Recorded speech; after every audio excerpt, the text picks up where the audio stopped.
এখানে ভাত বসিয়েছি, ভাত হয়ে এসছে, 1 ফুট বাকি আছে। এখানে পটল ভাজা হচ্ছে, মাছটা ভাজা হয়ে গেছে। 2টো তেজপাতা আর 2টো কাঁচা লঙ্কা চিড়ে দিই, আর দেবো গোটা গরম মশলা আর কালো জিরে। একটা পেঁয়াজ কুচি কুচি করে কেটে দিলাম।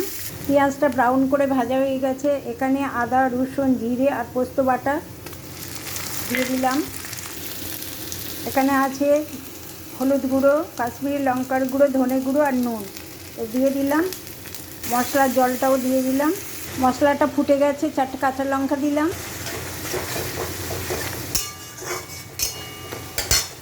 মশলা কষিয়ে তেল ছেড়ে গেছে, এবারে 1 মগ জল দিয়ে দিলাম।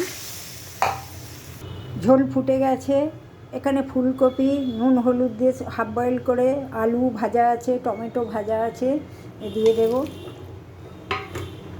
উপর দিয়ে মাছটাও দিয়ে দিলাম। এবার একটু ঢাকা দেব। ফুলকপি আলু দিয়ে রুই মাছের ঝোল রেডি। দেখুন বন্ধুরা কেমন হয়েছে। ভালো লাগলে বন্ধু ভেবে একটা সাবস্ক্রাইব, লাইক, কমেন্ট করে দেবেন।